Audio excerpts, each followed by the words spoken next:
If your doctor's told you to get your cholesterol down before your next visit or a prescription is coming, here's something worth knowing first. There's a way to bring LDL down by up to 30% without touching a single medication. Most people cut eggs while their afternoon iced coffee quietly loads them with 21 grams of saturated fat. Others reach for supplements that could land them in a hospital, while skipping the interventions with the strongest evidence behind them. Here are 9 strategies that actually hold up and what to realistically expect from each. Stay to the end, because 2 supplements currently marketed for cholesterol deserve real caution, and one of them sent over 500 people to the hospital in Japan. Most conversations about high LDL fixate on one thing: get the number down.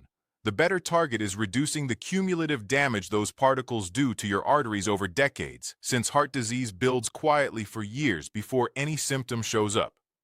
Strategy 1. Fat quality. There are 4 real categories worth knowing. Saturated fat, found in butter, fatty meat, full-fat dairy, and most processed snacks, raises both LDL and ApoB particle count, the number that actually predicts heart attack risk better than LDL alone. Trans fat is now largely banned and mostly gone from the food supply, so if you're avoiding ultra-processed foods already, it's barely on your radar. Monounsaturated fat, found in olive oil, avocados, and almonds, holds LDL steady or improves it when swapped in for saturated fat, making it the safest substitution category. Polyunsaturated fat, the omega-3s from fatty fish and flaxseed, and the omega-6s from sunflower seeds, produces the biggest LDL improvement of the 4 when swapped in. Here's the key detail almost nobody explains clearly. It's not what you cut that matters most. It's what replaces it. Research comparing substitution patterns shows swapping saturated fat for refined carbs produces essentially 0 cardiovascular benefit. Swapping it for polyunsaturated fat produces a real one, roughly 6 to 10 points of LDL improvement for every 100 calories switched, about what's in one glazed donut. Swap toward monounsaturated fats or whole foods and you still benefit, just a smaller amount. Swap toward ultra-processed sweets instead, and the benefit disappears entirely. Same calories cut, nothing gained. 2 traps catch people constantly. Coconut oil is roughly 82% saturated fat, higher than butter, despite its health food reputation. The American Heart Association has specifically flagged it. Reach for olive oil instead, and a large iced specialty coffee can carry up to 21 grams of saturated fat, roughly 16 slices of bacon in one drink, quietly undoing an otherwise clean morning. Strategy 2. Change your coffee brewing method. This might be the highest leverage, lowest cost change on the list. Coffee naturally contains cafeistol and coeul, compounds that block a liver receptor regulating bile acid, raising LDL. A paper filter traps nearly all of it. French press and espresso let it straight through. Pooled trial data shows switching to filtered coffee drops LDL by an average of 15 points, just from a brewing method change.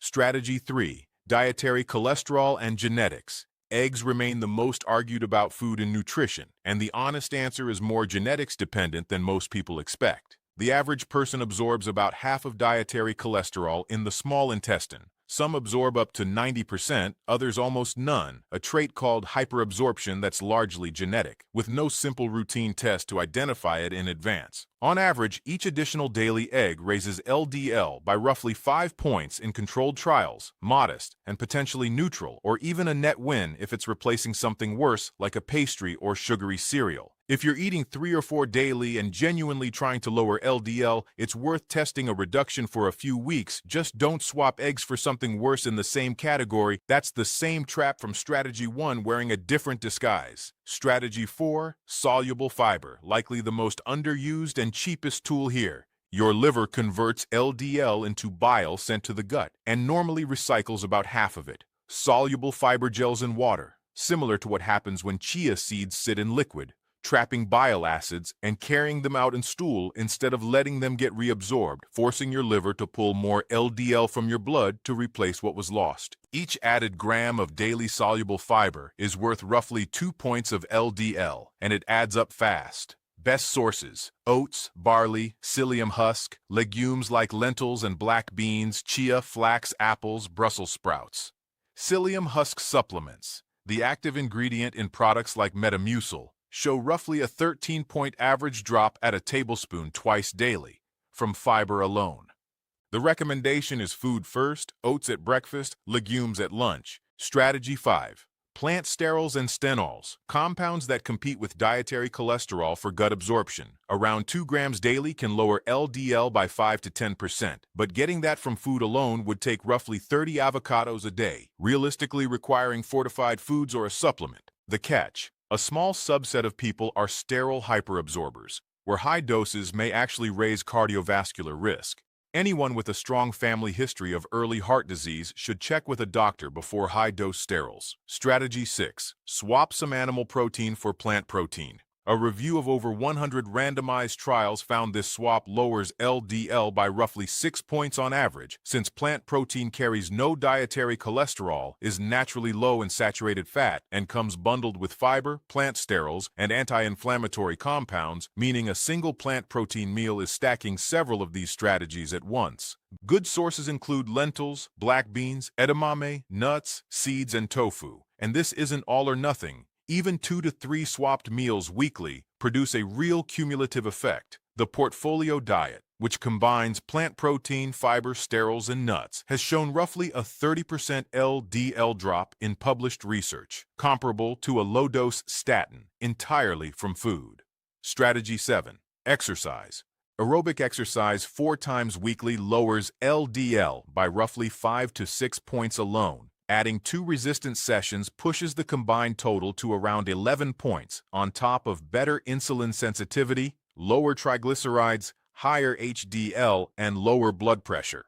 A reasonable target is 150 to 180 minutes weekly of conversational pace cardio, plus 2 to 3 resistance sessions.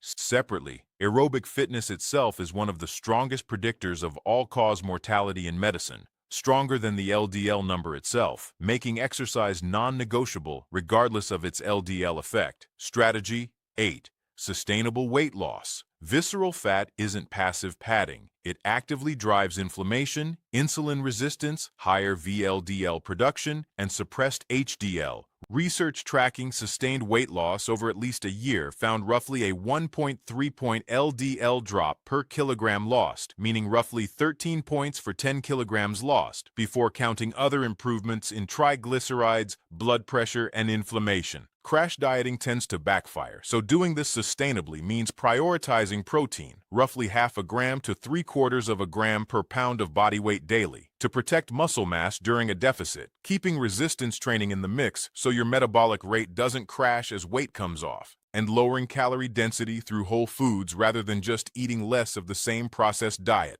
Strategy 9. An honorable mention: probiotics. Evidence here is early. Short trials show roughly an 8-point average LDL drop, but the effective strains and doses remain unclear. Rather than a supplement, naturally fermented foods, miso, kimchi, sauerkraut, kefir, live culture yogurt are a lower risk way to get some benefit. Now, 2 supplements worth real caution. Red yeast rice lowers LDL through the same mechanism as a statin, since it contains monocolin K, chemically identical to the prescription drug lovastatin, and statins themselves are among the most studied, safest drug classes in medicine when properly monitored. So the mechanism isn't the problem. Contamination is. Red yeast rice products, including some labeled citrinin-free, have repeatedly tested positive for citrinin, a kidney-damaging toxin, in independent lab testing. A 2024 contamination incident in Japan led to hundreds of hospitalizations and several deaths linked to kidney failure among people taking the supplement.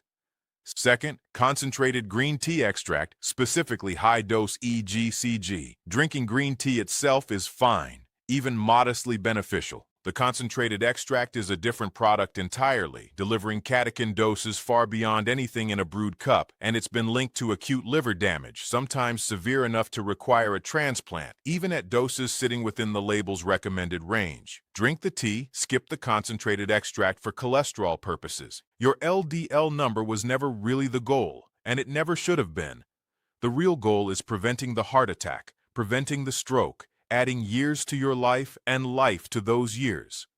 These 9 strategies work because they don't just chase a single lab value. They improve insulin sensitivity, lower inflammation, reduce visceral fat, and improve the health of your blood vessels from the inside out. Even if your LDL doesn't drop exactly as much as you'd hoped, every one of these is still lowering your real lifetime cardiovascular risk. If this covered something your last 15-minute appointment didn't have time for, and let's be honest, most appointments don't, subscribe and pass it along to someone who'd benefit from the education.